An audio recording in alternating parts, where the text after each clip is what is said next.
Football বিশ্বকাপের শাকিরা দুই নাম যেন এক বিশেষ আবেগে জড়িয়ে গেছে বহু আগেই। ওয়াকা ওয়াকা দিয়ে 2010 বিশ্বকাপে যে উন্মাদনা তৈরি করেছিলেন কলম্বিয়ান পপ তারকা, এবার সেই স্মৃতিকে নতুন করে ফিরিয়ে আনতে চলেছেন তিনি। 2026 ফুটবল বিশ্বকাপের নতুন অফিসিয়াল গান নিয়ে হাজির হচ্ছেন শাকিরা, আর তার প্রথম ঝলক ইতিমধ্যেই উচ্ছ্বাস ছড়িয়েছে ভক্তদের মধ্যে। বৃহস্পতিবার নিজের ইনস্টাগ্রাম অ্যাকাউন্টে নতুন গানের ঘোষণা দেন শাকিরা।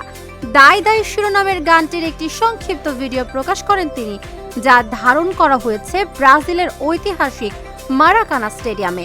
67 সেকেন্ডের সেই ভিডিওতে দেখা যায় মারাকানার মাঠে দাঁড়িয়ে গানটির অংশবিশেষ পরিবেশন করছেন শাকিরা।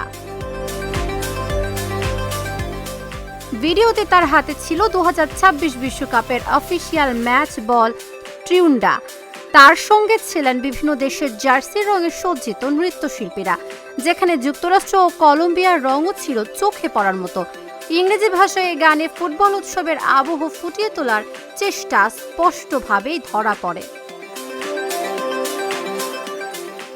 নতুন এই গানটি তৈরি হয়েছে নাইজেরিয়ান সঙ্গীত শিল্পী বার্না রায়ের সঙ্গে যৌথভাবে। আগামী 14 মে আনুষ্ঠানিকভাবে গানটি প্রকাশ করা হবে বলে জানানো হয়েছে।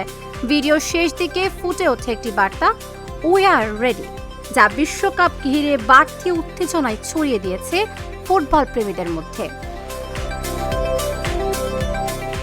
বিশ্বকাপের সঙ্গে শাকিরার সম্পর্ক অবশ্য নতুন নয়। 2010 সালে ওয়াকা ওয়াকা দিয়ে বিশ্বকাপে আলোড়ন তোলার পাশাপাশি 2006 ও 2014 বিশ্বকাপের ফাইনালেও পারফর্ম করেছিলেন তিনি।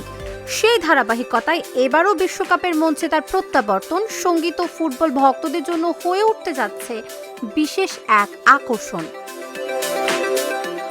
তাবাসসুম সেজুথি, ঢাকা জার্নাল।